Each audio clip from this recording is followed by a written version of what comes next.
Buen día a todos, espero puedan escucharme. Mi nombre es Carlos Ruiz. El día de hoy tengo el honor de ser el moderador de este seminario. Yo trabajo para la Agencia Internacional de Energías Renovables, soy el Program Officer encargado de los temas de descarbonización de los sectores de transporte marítimo y aéreo. Y el día de hoy tengo el honor de ser su moderador. If we have any English speakers in the audience, welcome. My name is Carlos Ruiz from the International Renewable Energy Agency. And just to let you know, we have an interpreter translating this webinar to English. So if you just click on the interpretation button and choose English, then you will be able to follow the conversations. Y de vuelta a español. Es un placer darles la bienvenida a este seminario virtual que organizamos el Global Maritime Forum y la Agencia Internacional de Energías Renovables. Este seminario es parte del trabajo que realizamos bajo la coalición Getting to Zero y específicamente dentro del grupo de trabajo enfocado a América Latina.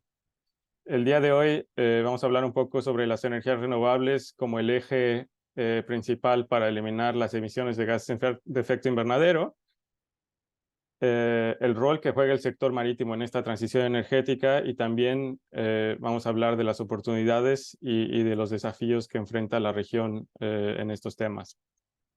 Les tenemos preparada una excelente alineación de expertos que nos van a compartir acerca de sus novedades, sus opiniones. Y entonces espero que disfruten la conversación y espero que les sea de mucho provecho. La agenda de hoy consta de un par de presentaciones seguida por un panel de expertos internacionales de los sectores hidrógeno y marítimo. Y al final, si tenemos unos minutos, tomaremos algunas preguntas del público. Y bueno, sin más preámbulos, me gustaría pasar directamente a nuestra primera presentación. Es un honor darle la bienvenida al señor Andrés Rebolledo Smitmans, que es el secretario ejecutivo de la Organización Latinoamericana de Energía y que nos va a hablar de la importancia de la descarbonización del sector marítimo. Adelante, Andrés. Muchas gracias. Muy buenos días a quienes están en esta parte del mundo. Buenas tardes a quienes nos acompañan probablemente por el otro lado del Atlántico. Un saludo, como digo, a todos y todas. Muchas gracias por la invitación. En primer lugar, quisiera quitarles unos 2 minutos para presentarles. OLADE, quizás todos no lo conocen, es la Organización Latinoamericana de Energía. Somos una organización que tenemos una larga tradición. Estamos en este año, en noviembre, celebrando nuestros 50 años. Somos una organización intergubernamental, es decir, nuestros miembros son los países, los ministerios de energía, básicamente, que nos dan los mandatos políticos, estratégicos. Son 27 miembros que componen la OLADE de América Latina y el Caribe, y nuestra misión fundamental es apoyar las políticas públicas energéticas en su elaboración, desarrollo, implementación, evaluación, para lo cual hay muchos instrumentos, ¿no? Capacitación, estudio. Por cierto, propiciamos la integración energética como un asunto principal y acciones como esta, ¿no? Esta actividad, este webinar, donde es posible compartir la visión de la región de América Latina y el Caribe. En ese sentido, entrando al tema en particular, lo primero que siempre es relevante hacer ver metodológicamente que es difícil dar una visión de América Latina y el Caribe como un todo. Somos una región muy diversa, que tenemos recursos energéticos diferentes, muy rica, muy complementaria, y que por lo tanto la realidad desde el punto de vista de la dotación de recursos energéticos, de la economía energética es diferente de un país a otro. Sin embargo, yo creo que hay nociones importantes que al menos se recorren la mayor parte de los países. Y en ese contexto, yo diría que hay 2 o 3 elementos que me parece relevante compartir y es lo que quisiera en esta oportunidad compartir con la audiencia. Lo primero, y tú algo decías, Carlos, ahí en el comienzo, es destacar que nuestra región es una región que tiene una gran penetración de energías renovables, particularmente en la matriz de generación eléctrica. Nuestra región es la más verde del mundo, es decir, si tú tomas los números, la generación eléctrica en toda la región con fuentes renovables es un 60% versus un 40% en el mundo. Y por otra parte, si tú tomas la energía, la matriz primaria de energía, es decir, la oferta total, estamos hablando que América Latina nuevamente tiene un 40% versus un 14%, 20%, 14-15%, perdón, en el mundo. O sea, claramente hay allí una protagonismo importante de la energía renovable. Históricamente fue la hidro, hoy día se incorpora de manera masiva a las fuentes no tradicionales, que a esta altura en algunos países ya pasan a ser casi tradicionales por la importancia que tienen, los eólicos, los solares, fuentes energéticas diversas hoy día a propósito de este boom de energía renovable en la región. Y digo esto porque este es el elemento central de base que permite imaginarse transiciones y transformaciones hacia adelante en las cuales hoy día está comprometida la región. Yo diría que uno podrá en ese sentido describir la región como un espacio donde existen diversas transiciones energéticas, en plural, con estas características distintas, pero donde las energías renovables son las protagonistas. Y uno podría decir que la incorporación masiva de energías a la generación eléctrica fue la transición energética 1.0. Hoy día los países están en un esfuerzo importante de avanzar en una transición energética 2.0. Eso quiere decir ir más allá de lo eléctrico. Eso quiere decir descarbonizar la economía. Eso quiere decir incorporar aquellos sectores difíciles de abatir en materia de emisiones. Eso quiere decir incorporar el transporte como un sector fundamental y obviamente en este caso y en particular el transporte marítimo. Por lo tanto, hoy día los países en América Latina están en un esfuerzo digamos, importante de envergadura para poder avanzar en esta segunda fase de las transiciones energéticas. Eso supone, por ejemplo, a propósito de estas condiciones habilitantes de mayor energía eléctrica renovable, avanzar en hidrógeno verde. Ahí hay una serie de desafíos todavía pendientes y muchos datos que van fuera, más bien vienen fuera de la región, pero hoy día prácticamente todos los países de la región tienen estrategias, tienen plan de acción, están avanzando en este energético que siempre existió, pero que ahora lo fundamental es que tiene este atributo verde, en nuevos combustibles, y ahí obviamente surgen otros combustibles importantes, sin huella, obviamente a propósito y con el propio insumo del hidrógeno verde, amoníaco, en fin, otros que son muy relevantes en materia del transporte. Y América Latina en ese contexto tiene, como digo, una posición privilegiada. Todavía probablemente no llegamos al punto de costo-eficiencia, hay cosas que tienen que pasar en la demanda, particularmente, como digo, el transporte marítimo es un vector fundamental de esa demanda, pero claramente nuestra región, como digo, tiene una ventaja competitiva interesante, si uno mira a nivel global, dado su avance en materia de penetración de energía renovable. Pero no solo en estos combustibles, llamemos de nueva generación, América Latina tiene una interesante posición de esa perspectiva, sino que también en otros combustibles que probablemente tienen otras características y que en algunos casos acompañarán durante esta transición. Me refiero a los biocombustibles. Hay potencias en América Latina donde los biocombustibles son central en su sector energético e incluso el gas natural, como otro energético que probablemente, obviamente, sigue siendo fósil, pero tiene una huella considerablemente más baja que otros fuentes fósiles y además América Latina, como digo, hay países cuya reserva, cuya producción hoy día es central en el contexto global y otros que requieren este energético, por lo tanto también allí hay una perspectiva interesante tener en cuenta, donde, como digo, nuestra región tiene un espacio importante para colaborar en estas transiciones, en este sector tan importante, en este esfuerzo de descarbonización, como digo, de la economía. Y dos ideas finales en estas primeras reflexiones. Es importante tener en cuenta que hay que cambiar combustible, que hay que hacer un esfuerzo de transformación tecnológica y, por lo tanto, el modo de transporte marítimo es central. Pero hay dos actores que son fundamentales y que tienen que ver con la infraestructura para pensar en la descarbonización del sector en general, que son los puertos, y en el caso de América Latina en particular, llamemos aquellos canales, como es el Canal de Panamá, que juega un rol fundamental en materia de la dinámica global del transporte marítimo internacional. En los puertos hay que hacer un esfuerzo importante en descarbonizarlos, obviamente, electrificarlos en la medida de lo posible, generar incluso proyectos de generación distribuida, localizada en los propios territorios de los puertos, automatización, etcétera, todo aquello que pueda contribuir a la descarbonización también de los puertos. Esto es un desafío. América Latina nuevamente tiene realidades distintas, en algunos casos son públicos, en otros privados, en otros concesionados.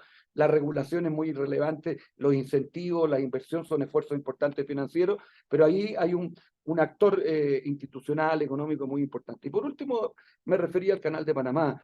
Creo relevante hacer una consideración también de este particular aspecto, porque el Canal de Panamá tiene un rol, ustedes todos saben lo que significa en el comercio internacional, pero también en materia de combate al cambio climático. Si los barcos no pasan por el Canal de Panamá, tienen que hacer otras rutas más largas. Y eso quiere decir mayores emisiones. Por lo tanto, en su propia operación, el canal contribuye en ese sentido a este esfuerzo de descarbonización y mitigación. Estamos hablando cálculos que usualmente hace el canal de casi 12 millones de toneladas anuales de emisiones de gases de efecto invernadero que se evitan a propósito de esta ruta y no otra, ¿no? Y hacia adelante, quizás, ¿por qué no pensar? Esto yo sé que es complejo, tiene una economía política difícil, tiene un impacto probablemente complejo en el sector a nivel mundial, pero algunos países hoy día lo aplican. ¿Por qué no pensar que las tarifas en el futuro podrán incorporar también, en el caso del canal, las emisiones de los barcos que por ahí transitan como un esfuerzo para esta propia descarbonización, ¿no? Eso es algo que se debate, obviamente tiene un impacto que va más allá de la región, pero también es un asunto interesante tener en cuenta, dado el rol que tiene el canal en esta dinámica del transporte internacional marítimo.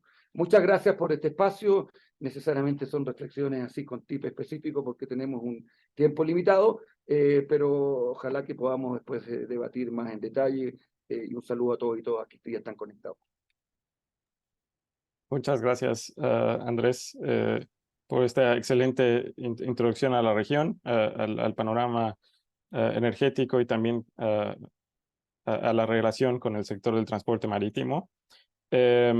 A continuación tenemos otra presentación de mi colega Luis Janeiro, quien lidera las actividades de los temas de descarbonización de sectores industria y transporte, y que nos va a dar también un poco más de contexto acerca de esta relación entre el sector energético y la descarbonización del transporte marítimo. Adelante, Luis. Gracias, Carlos. ¿Podéis ver mi presentación? ¿Mi pantalla? Sí. Gracias, Carlos, y bienvenidos a todos a este webinar conjunto de IRENA con Global Maritime Forum.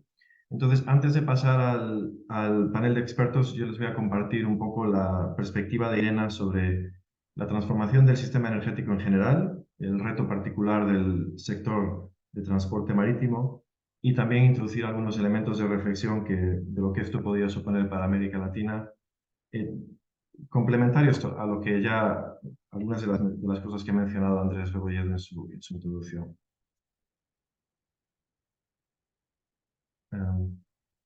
Por algún motivo mi slide no va. Un segundo.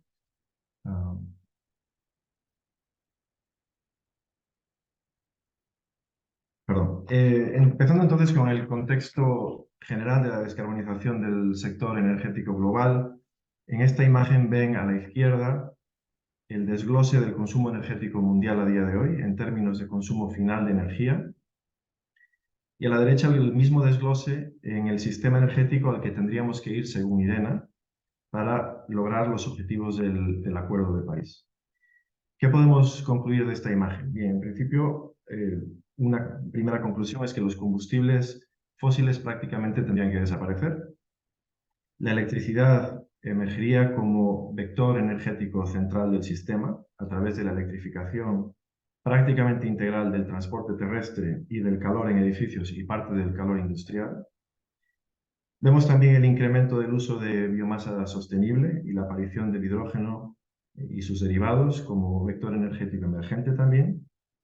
Para darles una idea del orden de magnitud de esta transformación, para producir ese 14% de hidrógeno y derivados que vemos en la imagen, haría falta una cantidad de electricidad renovable que es comparable al consumo actual total de electricidad en el mundo, para dar una idea de la escala de la que estamos hablando. Y estos dos vectores, tanto la bioenergía como el hidrógeno verde y sus derivados, aparecen fundamentalmente para resolver el reto de los sectores que llamamos difíciles de descarbonizar, donde la electrificación no es a día de hoy una opción, una alternativa realista. Y uno de estos sectores es el transporte marítimo. Aquí ven en esta imagen un desglose de la contribución de los distintos factores de la reducción de emisiones a 2050 en nuestro escenario World Energy Transitions Outlook. Y como ven, hay 4 pilares. El primer pilar sería la contención del crecimiento de la demanda. Aquí un factor clave es la reducción de la demanda esperada en el transporte marítimo de petróleo con la electrificación del transporte terrestre. A día de hoy el transporte de petróleo representa aproximadamente entre un 15 y un 20% de la actividad de transporte marítimo global. Pero también el despliegue de otras estrategias de economía circular en otros sectores que reducirían la necesidad de transporte de algunos commodities, por ejemplo, el transporte de mineral de hierro, a medida que el acero se produce cada vez más con chatarra de acero, por ejemplo. Otro factor importante es continuar mejorando la eficiencia del transporte, para lo cual todavía, desde nuestro punto de vista, hay potencial sustancial no explotado. Pero si queremos un sector con 0 emisiones, obviamente necesitamos combustibles sin emisiones, y para ello hay básicamente 2 alternativas fundamentales: los biocombustibles y los combustibles sintéticos producidos a partir de hidrógeno y por lo tanto producidos a partir de electricidad renovable. Y estos dos en su conjunto en nuestro escenario representarían aproximadamente 2/3 de la reducción de emisiones necesarias en el sector del transporte marítimo para llegar a los objetivos del Acuerdo de París en 2050. Aquí en esta imagen ven en la columna de la derecha un desglose más detallado de cuáles serían estas alternativas basadas en energías renovables, como parte del mix de combustibles en el sector marítimo en 2050. Los biocombustibles contribuirían aproximadamente un 10%, los combustibles renovables sintéticos, tanto amoníaco como metanol, representarían hasta el 70% del mix de combustibles. Y un par de comentarios sobre estos combustibles sintéticos, un par de consideraciones. Primero, el amoníaco tiene la gran ventaja de la escalabilidad, es decir, se puede producir en cualquier sitio donde se pueda producir electricidad renovable a bajo costo. También tiene la ventaja de que se puede transportar de manera relativamente eficiente y se ha venido transportando durante décadas. Por otro lado, tiene grandes retos. Tiene el reto de la toxicidad, que presenta retos desde el punto de vista de la seguridad de operación en puerto, pero también en ruta. Y también necesita la implementación de una infraestructura dedicada en puertos, y los motores todavía a día de hoy están en fase de desarrollo y de certificación. En el caso del metanol, tiene la ventaja de estar más desarrollado. Ya hay barcos en funcionamiento que operan con metanol y una cantidad significativa de pedidos de navieras importantes, incluidas algunas representadas hoy en el panel. Tiene también la ventaja de que la infraestructura, la operación en puerto y en barco son muy similares a la actual, y por lo tanto desde el punto de vista de la infraestructura es una alternativa atractiva. Tiene un gran reto desde nuestro punto de vista, y es que el metanol contiene carbono, y por lo tanto necesitaríamos una fuente renovable de carbono a un coste asumible y que fuera escalable. Y esto a día de hoy todavía es una gran incógnita desde nuestro punto de vista. Una aclaración importante es que esto que ven en la imagen no es una foto fija. Es decir, unas tecnologías avanzan más rápido que otras, y por lo tanto es importante seguir de cerca la evolución del mercado. Y futuros escenarios de IRENA podrían tener un peso distinto de las distintas alternativas que ven aquí en base a nueva información. Entonces, como conclusión, tenemos las alternativas, todas ellas con ventajas y con aspectos atractivos, pero al mismo tiempo todas ellas imperfectas y con limitaciones. Y por ello creemos que el futuro del sector marítimo va hacia la diversidad de combustibles. Y esto evidentemente tiene implicaciones para la planificación del desarrollo de la infraestructura en puertos, pero también para la planificación de las flotas de barcos. Hasta aquí he hablado bastante de retos y de problemas. Ahora quisiera hablar un poco también de oportunidades. La buena noticia es que los costes de las tecnologías renovables están bajando muy rápido. En los últimos 10 años, la solar fotovoltaica ha reducido sus costes en un 85%, la eólica entre un 50 y un 60%, dependiendo de si hablamos de eólica onshore o eólica offshore, hasta el punto de que a día de hoy la energía solar y la eólica son las opciones más baratas para nueva capacidad de generación en la mayor parte del mundo. Cada vez con más frecuencia vemos también que es más barato instalar una planta solar nueva que continuar operando una planta de carbón y pagar los costes marginales de operación y mantenimiento y combustible. Así que el mundo, y por supuesto América Latina, está hoy en una posición mucho mejor que hace solo 4 o 5 años para adoptar tecnología renovable y para hacerlo a un paso más rápido que antes. Y aquí hago referencia un poco a lo que Andrés comentaba antes de las transiciones 1.0 y 2.0. Esta tecnología renovable barata nos permite, en primer lugar, transformar el sector eléctrico. Como consecuencia de ello, transformar los consumos de calor y de transporte terrestre a través de la electrificación renovable. Y también, en último término, escalar la producción de hidrógeno renovable para descarbonizar los sectores como el transporte marítimo. Continuando con las oportunidades o buenas noticias, a América Latina no le falta el potencial renovable y es verdad que no podemos considerar, digamos, América Latina como una región homogénea, cada país es distinto, pero en general a América Latina no le falta potencial para producir energías renovables. Y este potencial, especialmente en el caso de la energía solar y eólica, están en gran medida sin explotar. Si vamos tecnología por tecnología, por ejemplo, la energía solar fotovoltaica tendría un potencial estimado de 4.800 gigavatios, comparado con 46 gigavatios instalados a día de hoy. Y esto es una estimación relativamente conservadora, considerando un 1% de la superficie que sería adaptable para este propósito. La eólica tendría un potencial de 420 gigavatios frente a 43 gigavatios instalados. Y la hidráulica, que ya ha sido mucho más desarrollada, por supuesto, tendría un potencial ecológico de 353 gigavatios alrededor de la región, frente a 180 gigavatios instalados. Ya ha sido mucho más desarrollada, pero también existe todavía potencial adicional. Por lo tanto, América Latina está dotada de recursos renovables más que suficiente para ejecutar su propia transición energética y posiblemente también para, en algunos casos, convertirse en exportador de combustibles o commodities basadas en energía renovable. Y es precisamente esta posible evolución del comercio de productos como hidrógeno renovable y derivados que exploramos en un estudio que publicamos el año pasado. Lo que ven en este mapa es un esquema simplificado de los flujos internacionales de hidrógeno y amoníaco renovables en 2050, en base a un modelo de optimización económica. Un par de conclusiones clave de este análisis. Primero, estimamos que aproximadamente una cuarta parte de la demanda mundial de hidrógeno sería comerciada internacionalmente en 2050. Y aproximadamente la mitad de esos flujos serían por barco. Y prácticamente en su totalidad de estos que viajarían por barco en forma de amoníaco, no de hidrógeno.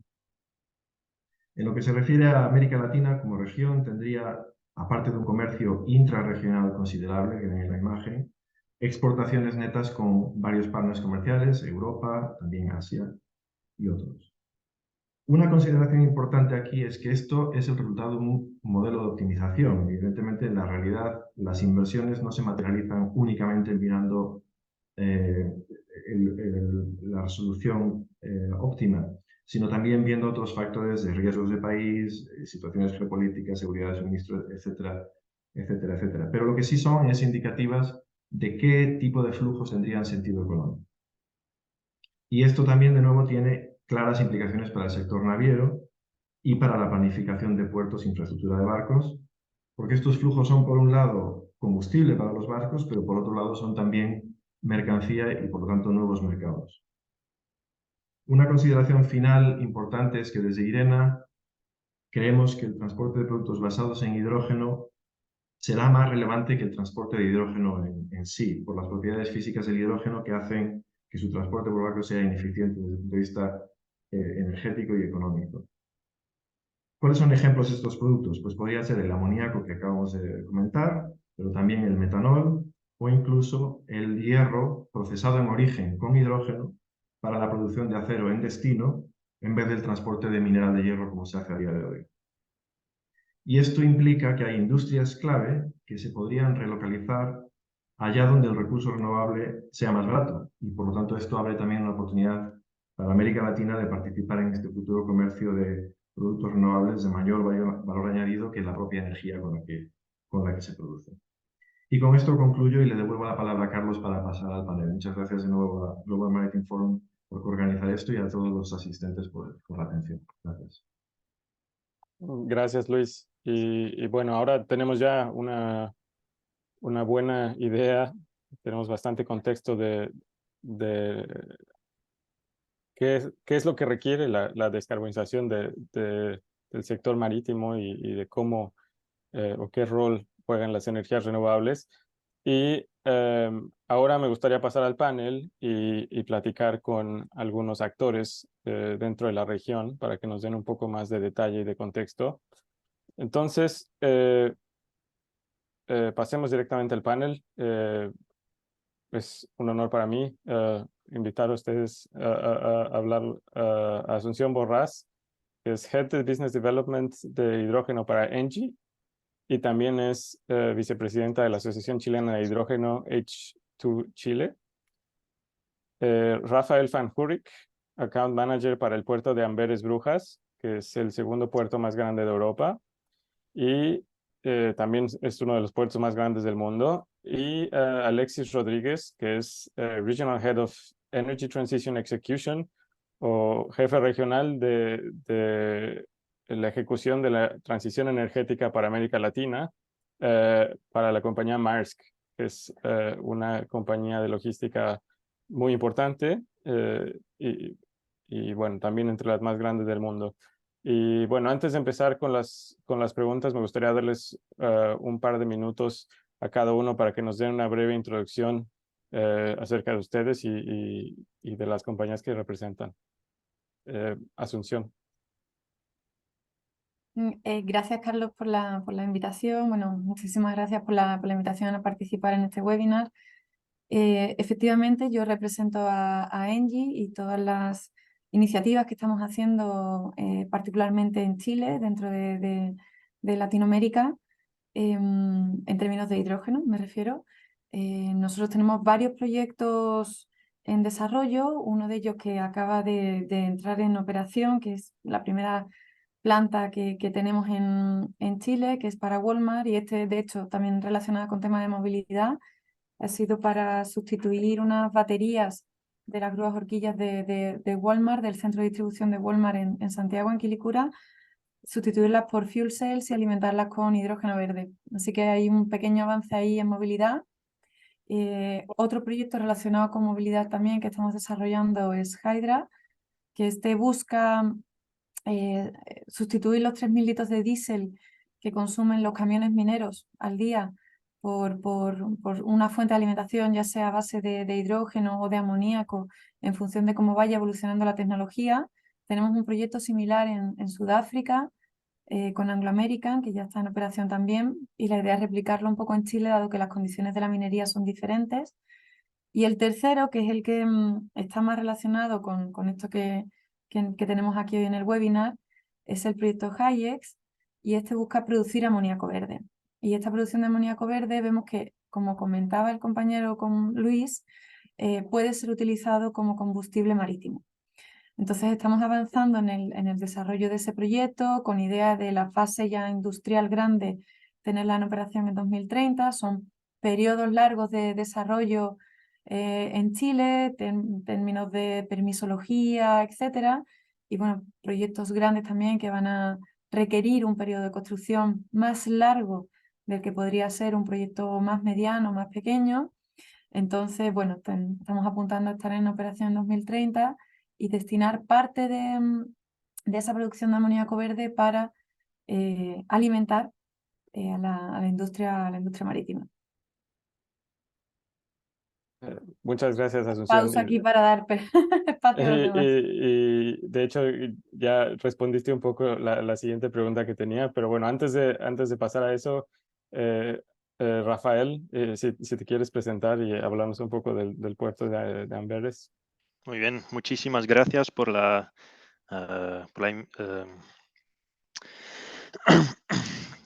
¿me oyen o...? Sí. Ok. Sí, te escuchamos bien. Ok.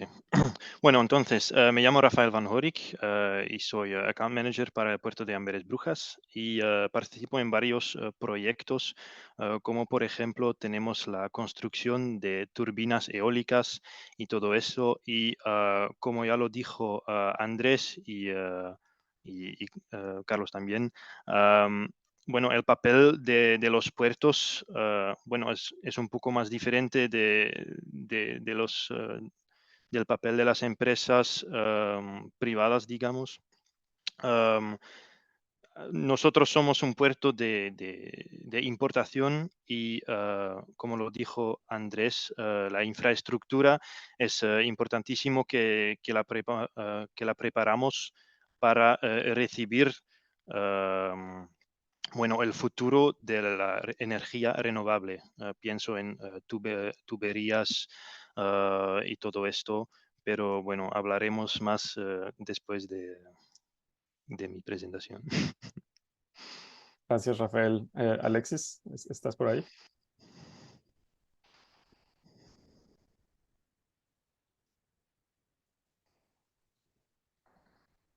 No te escuchamos, Alexis.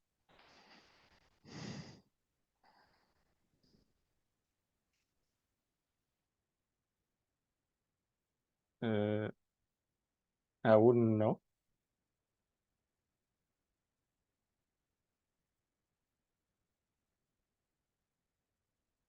No te escucho. No sé si alguien más lo escuche. No. Si quieres, Alexis, si gustas desconectarte y volverte a conectar. Ya, ahora sí. Ahora sí me escuchan. Ahora sí te escuchamos.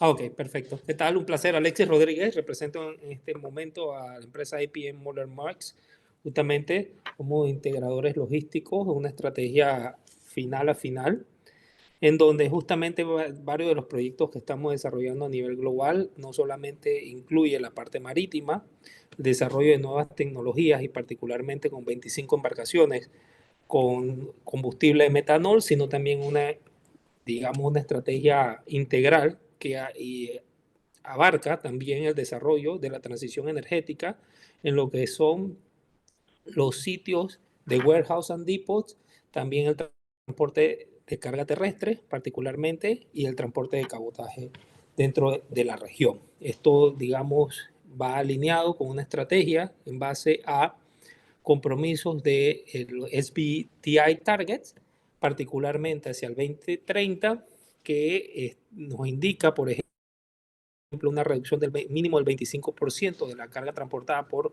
combustibles bajo en carbono, un 30% de la carga transportada por sus combustibles SAF en la materia de aviación y un 90% de los movimientos bajo energía renovable en lo que son nuestros centros de distribución, así como también un 20% del transporte de carga en lo que son energías renovables o combustible bajo en carbono.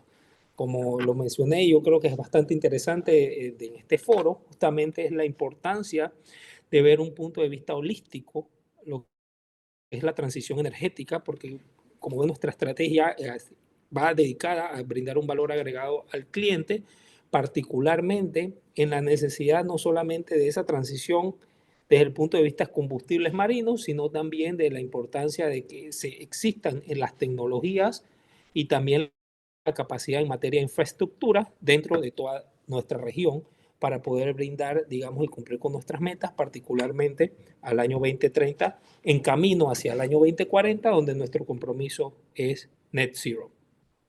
Gracias. Gracias, Alexis. Bueno, me gustaría pasar directamente a las preguntas. Si me lo permiten también, o si me lo permite él, al señor Andrés Rebolledo también me gustaría incluirlo en el panel. Y bueno, voy a empezar con Asunción y la pregunta es, ya nos platicaste un poco de los proyectos que tienen, pero en general, ¿cómo se está preparando una compañía de servicios como Engie para facilitar la transición energética y aprovechar todas estas oportunidades que están emergiendo sobre la producción de hidrógeno y de sus derivados. Y también, por otra parte, porque representas a H2 Chile, Chile es un país que frecuentemente se menciona como un país potencialmente exportador de hidrógeno. Entonces, ¿qué se está haciendo en Chile como para aprovechar estas oportunidades y maximizar los recursos? Vale, bueno, me empiezo con mi gorra de Engie y luego me paso a la de H2 Chile. Mira, nosotros como compañía llevamos ya varios años trabajando en el desarrollo del hidrógeno. Yo me uní al equipo de hidrógeno en 2019, pero ya llevaba un año trabajando la compañía desde 2018, que se empezó a armar un equipo bastante diverso en perfiles, te diría, desde perfiles técnicos, perfiles de desarrollo, perfiles comerciales, un poco como si hubiéramos creado una startup dentro de la compañía. Para el que no sepa, Engie es una de las principales compañías energéticas del mundo, con presencia en más de 30 países, unos 100.000 empleados, es bastante grande, un grupo que tiene su casa matriz en París. Y bueno, obviamente es una empresa que tiene diferentes fuentes, ¿no? de generación. Tiene gas natural, tiene energías renovables, hay un proceso de salida de las plantas térmicas en las diferentes partes del mundo, que eran parte de la matriz de generación de la compañía. Y desde 2018 se empezó a trabajar en hidrógeno. Entonces, desde entonces, nosotros hemos seleccionado diferentes geografías que vemos y nos centramos en hidrógeno verde. Diferentes geografías que, como comentaba Luis, tienen buen recurso renovable, ya sea fotovoltaico o eólico, y en función de esas geografías, en las que veíamos también que podría existir un contexto favorable para el desarrollo del hidrógeno, pues nos fuimos empezando a acercar y desarrollar proyectos de hidrógeno y derivados.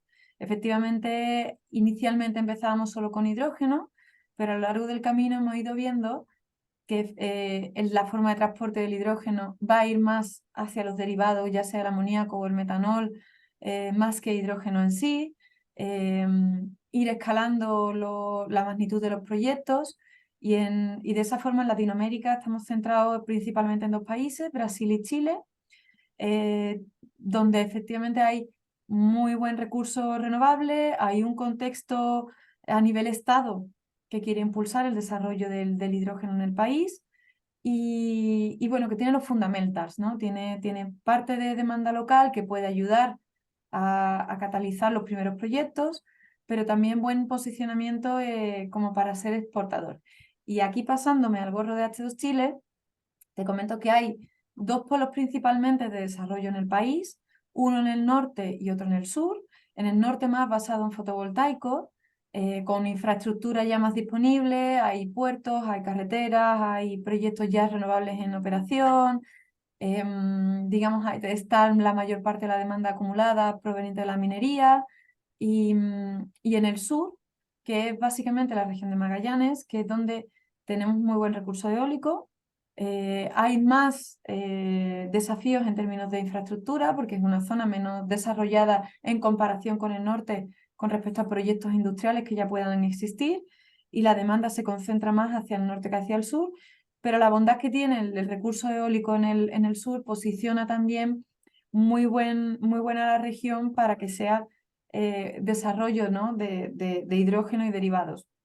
Desafíos que tenemos un poco en el país u oportunidades también es precisamente estas 2 aglomeraciones de proyectos tanto en el norte como en el sur, lo que hacen es poner sobre la mesa un desafío pero que a la vez es una oportunidad, que es, por ejemplo, cómo nos ordenamos entre todos los proyectos para compartir infraestructura y causar el menor impacto posible en términos de, no sé, líneas de transmisión, puertos o ductos de hidrógeno, que hagan eficiente el uso del territorio, que impacten lo menos posible y no cometamos errores que se han cometido en otras industrias en el pasado, ¿no? Eso es un desafío porque al final es poner de acuerdo actores privados, pero es una muy buena oportunidad porque efectivamente puede ayudar a optimizar costes de los proyectos y puede ayudar a optimizar el uso del territorio, ¿no? Y obviamente pues la aceptabilidad que puedan tener estos proyectos en las regiones. Así que eso es un poco el contexto general que tenemos en el país. Gracias, Asunción. Y gracias por la súper buena, el súper buen repaso de la situación con el hidrógeno en Chile y también bastante motivador escuchar que están intentando hacer las cosas bien y maximizar el desarrollo y la explotación de estos recursos. Em, Paso ahora con Rafael. Y tú hablabas un poco del lado de los puertos y cómo la preparación tiene que ser distinta. Entonces quería preguntar, ¿cómo es que se está preparando el puerto de Amberes, que es, como mencioné, uno de los puertos más importantes del mundo, para estos cambios que vienen? ¿Qué tipo de actividades tienen en marcha? También en términos de partnerships con Latinoamérica. Y rápidamente al final también me gustaría saber qué, qué timeline, qué tiempos están considerando para para esta transformación. Ujú. Gracias. Bueno, bueno, como sabemos todos, para alcanzar la neutralidad climática en Europa, bueno, la producción local de energía en Europa, de energía verde, no será suficiente y, bueno, la demanda europea también de energía sigue creciendo. Entonces, el papel de puertos de importación es la preparación de la infraestructura y apoyando también al nivel comercial. Tenemos varios partenarios en bueno, diferentes regiones del mundo, desde Egipto hasta Australia, Namibia, Omán. Y cuando miramos la importación, tomamos en cuenta algunas variables como bueno, una presencia amplia de sol y de viento, de posibilidades para la producción renovable de energía. Y como vimos en la presentación de Luis y bueno, por supuesto, Latinoamérica dispone de muchas posibilidades. Y Chile, bueno, tenemos un convenio bilateral con Chile. El puerto ha asignado ese convenio en COP26 en 2021 con el Ministerio de Energía de Chile. Y bueno, hay dos elementos aquí. Primero hay la investigación bueno, al papel del puerto y en la cadena de suministro de hidrógeno. ah, y como miremos, en Chile es un país bastante interesante para la producción de hidrógeno con electrolisis. Y el segundo elemento es, bueno, tenemos que crear ese corredor entre, en este caso, Chile y Bélgica para el transporte y de hidrógeno y de derivativos producidos en Chile hacia Bélgica y para distribuirlo en Europa y cubrir la demanda prevista del mercado europeo. Bueno, en cuanto al cronograma de transición, bueno, ahora estamos en, oh, en desarrollo de muchos proyectos. Ahora en 2023 nos fijamos en la producción local de hidrógeno azul, entonces bajo en carbono por medio de Carbon Capture y Storage. Y tenemos también en la plataforma en la plataforma del puerto, en la área tenemos, por ejemplo, Next Gen District, que es un distrito del puerto donde queremos atraer empresas cuyas enfoque principal es la economía renovable y circular, con empresas que se enfoquen, por ejemplo, en la producción verde de hidrógeno, como es Block Power, que ahora está presente en Next Gen District. También tenemos el proyecto de Power to Methanol. Entonces, no solo enfocamos en la producción de hidrógeno, pero también queremos presentarnos como multi-fuel port desde 2025 para ofrecer al mundo marítimo varios combustibles alternativas también.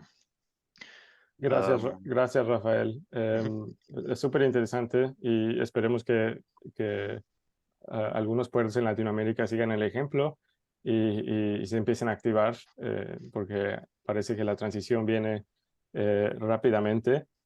Lo esperamos también. Siguiente pregunta, sobre la misma línea para Alexis. Moller Maersk es un actor muy importante dentro del sector de transporte marítimo. Entonces, ¿podrías darnos una idea rápidamente de algunos proyectos que tienen en marcha? Tengo entendido que tienen órdenes de barcos de metanol, por ejemplo, y si tienen algún proyecto específico en la región Latinoamérica y Caribe.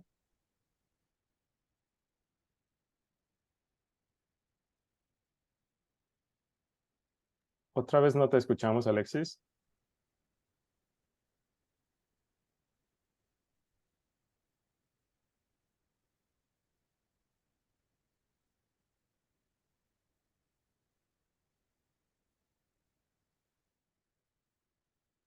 ¿Me escuchan? En Sí, este te momento sí. escucho. Perfecto, gracias. Sí, en efecto, como lo indiqué, tenemos en este momento una orden de 25 embarcaciones que podrán utilizar metanol verde. Yo creo que uno de los puntos más importantes de señalar es la importancia de, por ejemplo, el ciclo de vida del combustible. Yo creo que eso es uno de los temas interesantes que entra dentro de este aspecto, porque justamente esto llevará, digamos, a cabo un análisis integral dentro del punto de vista de qué es considerado green methanol o metanol verde desde el punto de vista de combustible, así como cualquier otro. Particularmente dentro de la región tenemos diferentes proyectos que es, como lo indicamos, desde el punto de vista integral. Como integrador logístico nosotros vemos la cadena final, que no solamente incluye el desarrollo de estas nuevas embarcaciones con combustible metanol, sino también la integración de todos los servicios que se brindan por parte de la región. Y importantemente una hoja de ruta dentro de toda Latinoamérica por nuestras áreas, particularmente de ámbito de aplicación, en una transición energética hacia el 2030, particularmente viendo hacia lo que es energía limpia, particularmente de generación en nuestros depósitos, así como centros logísticos, pero también principalmente hasta el consumidor final. Y yo creo que este es uno de los puntos más importantes de cómo se integra la materia el punto de vista marítimo con el punto de vista logístico, los cuales tienen un valor agregado, digamos, desde el punto de vista integral.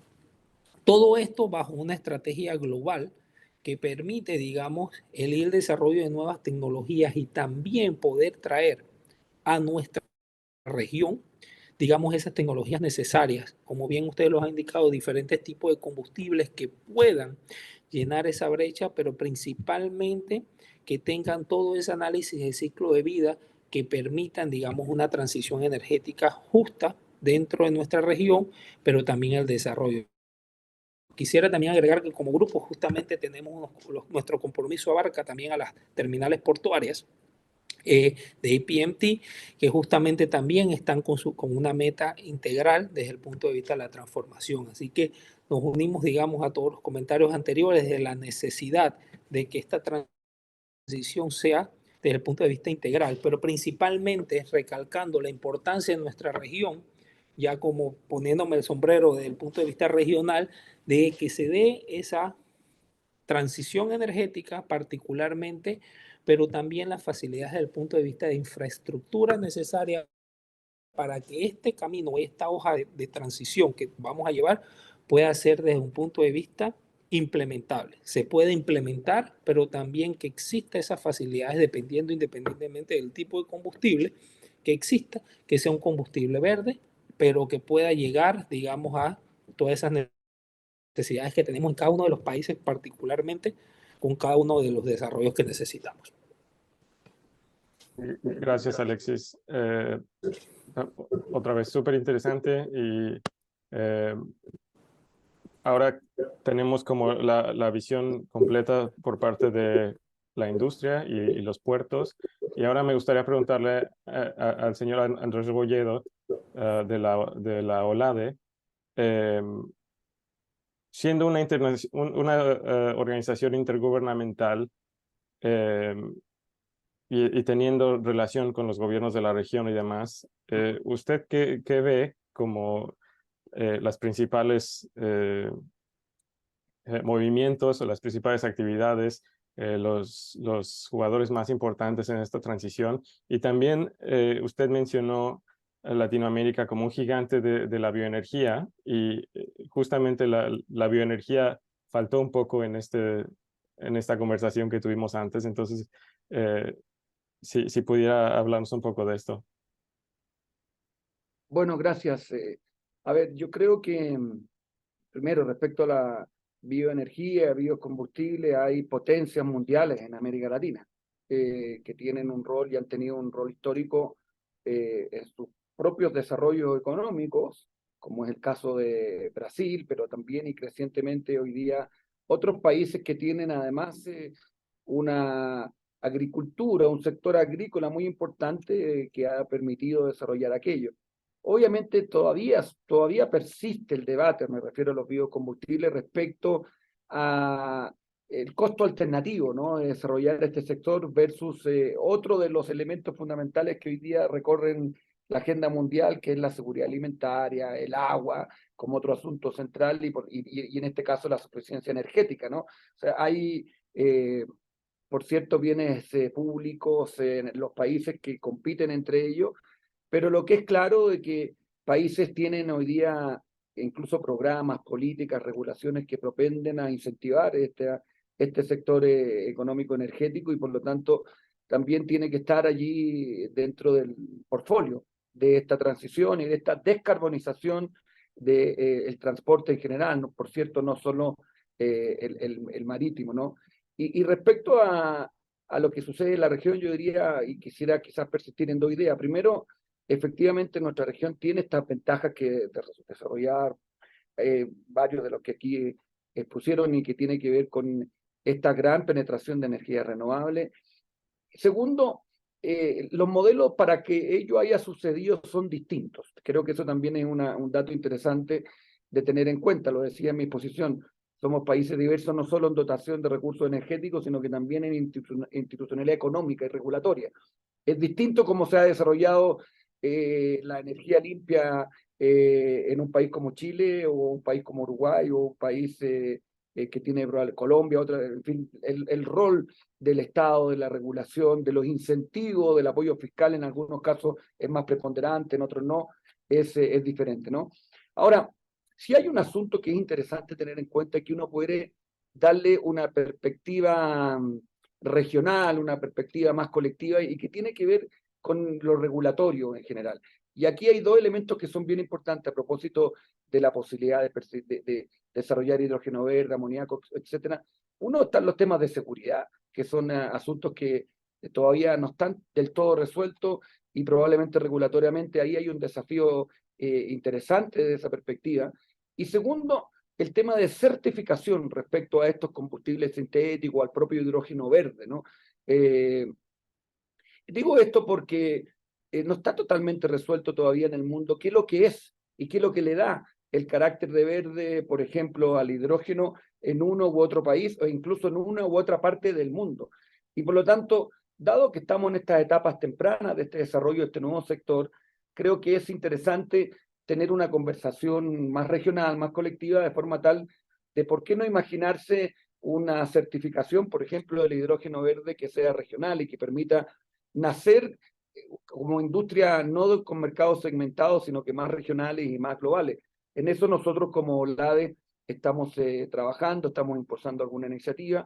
Nosotros tenemos nuestra habitual Semana de la Energía todos los años, este año es del 6 al 10 de noviembre en Montevideo. Aprovecho de invitarlos a quien quiera acompañarnos, donde vamos a tratar muchos asuntos, y este será uno de los asuntos: certificación regional del hidrógeno verde, de forma tal de tener una mirada común y que podamos imaginarnos un desarrollo hacia adelante también más colectivo, de forma tal de que estos sean industrias que nazcan globalizadas y no segmentadas en mercado nacional.